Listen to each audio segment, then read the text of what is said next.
नमस्कार, मैं लाल सिंह वर्मा आवाज़ न्यूज़ में स्वागत करता हूं। आज हम मौजूद हैं बरेली कॉलेज बरेली।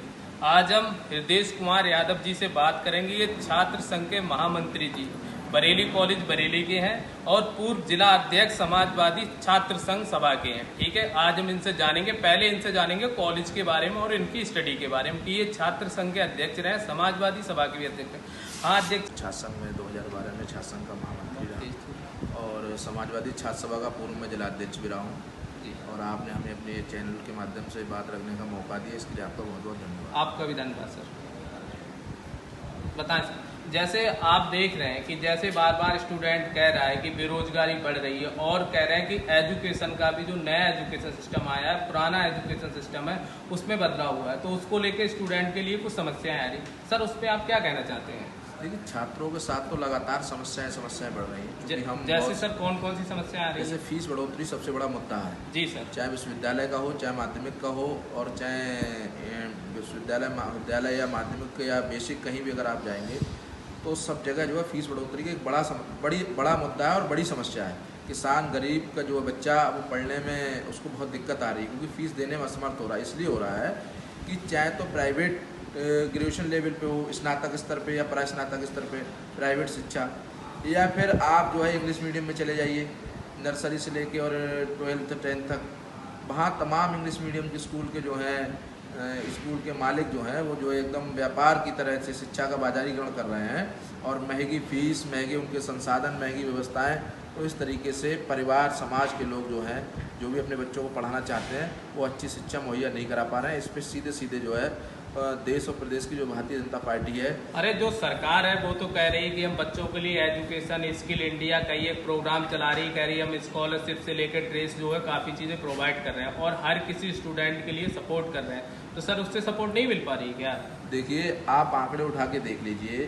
2017 से उत्तर प्रदेश सरकार 6-6 साल सरकार को होने जा रहे हैं। चूँकि जो महाविद्यालय और विश्वविद्यालय में पढ़ने वाले SC और OBC के जो छात्र छात्राएं हैं उनको सरकार द्वारा वजीफा यानी छात्रवृत्ति मिला करती थी, जो 2017 के बाद से SC और OBC के छात्र छात्राओं की छात्रवृत्ति नहीं आ रही है। शुल्क प्रतिपूर्ति यानी शुल्क वापसी जो मिलता था, फीस वापसी, वो भी नहीं मिल पा रहा है। तो ये छात्रों के सामने बड़ा संकट है और ये मैं कोई किताबी या ऐसी बातें नहीं कर रहा हूँ अपने पास से, ये आंकड़े हैं। आप संबंधित जिले में जाएंगे, वहाँ के विकास भवन जाइए, वहाँ के समाज कल्याण अधिकारी के पास जाइए, पिछड़ा वर्ग कल्याण अधिकारी के पास जाइए, वो आपको बताएंगे कि यार SC और OBC के बच्चों के साथ कितना अन्याय इस उत्तर प्रदेश की वर्तमान भाजपा सरकार में हो रहा है। नहीं सर, पहले भी ऐसे सरकारों पे आरोप लगता था कि वो भी भेदभाव करती थी, किसी को ज़्यादा स्कॉलरशिप आती थी, किसी को कम भी आती थी। सर इसके भी देखिए, ज़्यादा और कमाना एक अलग विषय है, लेकिन बिल्कुल नहीं आ रही है।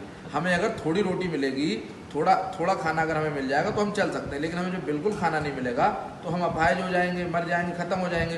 तो चूंकि उत्तर प्रदेश की जो भारतीय जनता पार्टी की सरकार है वो दलित और पिछड़ों के अधिकार छीन के, यानी उनको वो चाहती है कि शिक्षा से वंचित हो जाए। जब शिक्षा से वंचित हो जाएंगे तो ये अपनी बात कहना अपने आप स्वतः खत्म हो जाएंगे। अच्छा, जो सरकार है तो बार बार कहती है कि हमने जो नया एजुकेशन पॉलिसी लागू हुई है तब से 1 साल का डिप्लोमा भी किया है, तो उससे उन्होंने कहा है कि जो गरीब बच्चे हैं या कमजोर तबके के बच्चे हैं तो वो क्या है कि अगर उनकी अधभर में पढ़ाई छूट जाती है तो सर उन्हें डिप्लोमा मिलेगा। तो सर उससे आप सहमत नहीं है क्या? भाई लाल सिंह जी, आप भी पूर्व में छात्र रहे होंगे। जी सर। आप डिप्लोमा दे दो चाहे डिग्री दे दो, क्योंकि मेन मसला तो सब फीस का है ना। जब बच्चे के पास, उसके परिवार के पास, उसके माँ बाप के पास फीस नहीं होगी तो फीस भी, डिप्लोमा भी तो फीस से ही मिलेगा। समस्या तो फीस को लेकर है और चूंकि वजीफा नहीं आ रहा, छात्रवृत्ति नहीं आ रही, तो ये SC और OBC के छात्रों के सामने बड़ा संकट है और इस संकट का समाधान SC और OBC के पास है। वो जो है भारतीय जनता पार्टी जो उनका बोर्ड ले रही है, उस बोर्ड के बदले में आरक्षण और अधिकार छीनने का काम कर रही है। आप जैसे सरकार पे बार बार आरोप लगा रहे हैं, तो आपका कहने का मतलब है इससे पहले की जो सरकारें थी वो एजुकेशन के पर्पज में अच्छा काम करती थी शिक्षा को लेके, लेकिन जो वर्तमान सरकार है वो शिक्षा के बारे में सही से काम नहीं कर रही क्या? देखिए, जीवन की बिल्कुल सरकार अच्छा काम नहीं कर रही है शिक्षा के बारे में। और मनुष्य के यानी हमारे और आपके जो जीवन की मूल आधार 2 चीज़ें हैं, शिक्षा और स्वास्थ्य। तो स्वास्थ्य अच्छा रहेगा तो आप चल सकें और शिक्षा अच्छी रहेगी तो आप अपना जीवन यापन अच्छे से कर सकेंगे। ये सरकार उत्तर प्रदेश की और देश की जो भाजपा की वर्तमान, लेकिन सरकार ने तो कई एक एम्स खुलवा रखे हैं, सरकार खुद कह रही है कि कई एम्स खुलवा रहे हैं। सर उनसे आप सहमत नहीं है क्या? आंकड़ों में आप जाइए, जब से ये भारतीय जनता पार्टी की सरकार का गठन हुआ है 2014 में केंद्र में और इधर फिर जो है 17 में उत्तर प्रदेश में कहीं भी कोई एम्स की स्थापना नहीं हुई है।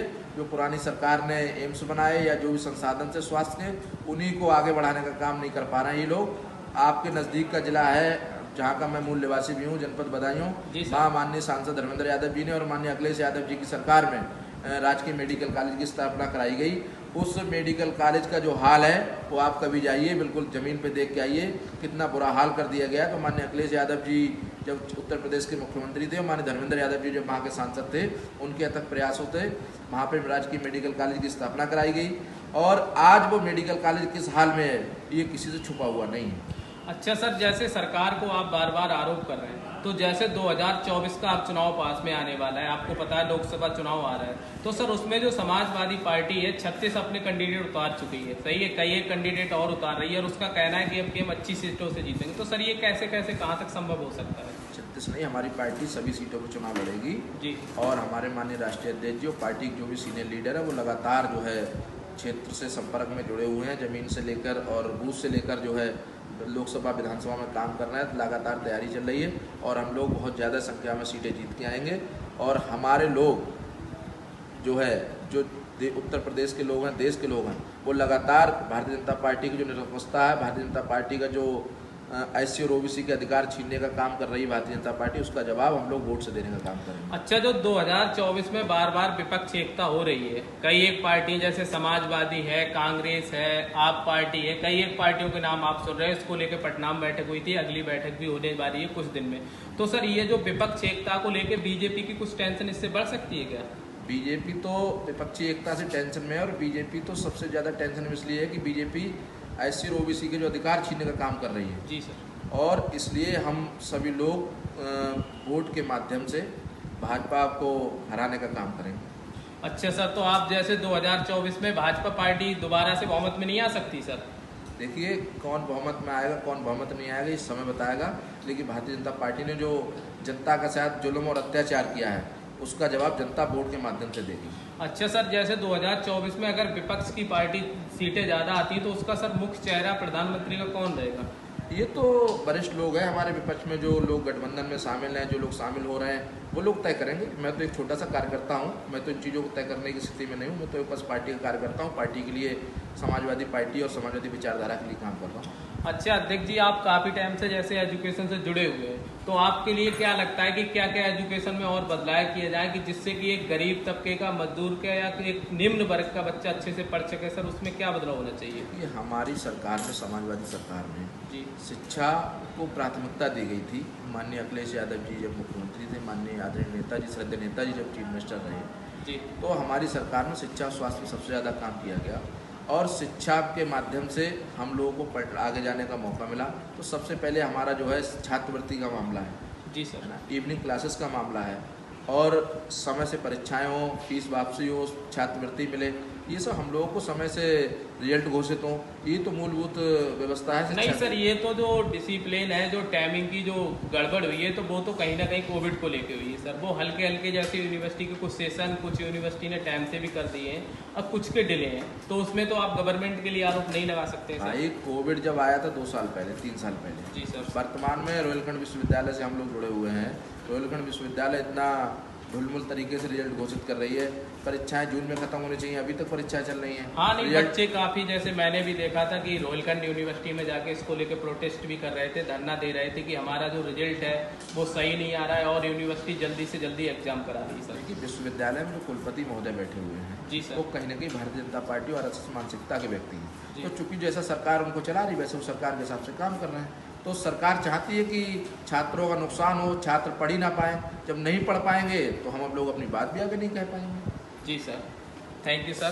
क्योंकि आज हम बात कर रहे थे बरेली कॉलेज के पूर्व छात्र अध्यक्ष हृदय जी से बात कर रहे थे और उनने एक ही बताया कि जो एजुकेशन का सिस्टम है पहले से काफ़ी महंगा हो गया है और जो हमारे लिए स्कॉलरशिप या छात्रवृत्ति मिलती थी वो भी नहीं मिल पा रही है और यहाँ इसमें कहीं ना कहीं बीजेपी पार्टी जो है उसमें कहीं ना कहीं गड़बड़ कर रही है या धांधली कर रही है। उनने ये आरोप लगाया और उनका कहना है कि जो बच्चों का सेशन टाइम से नहीं चल पा रहा है उसे टाइम से चलाया जाए।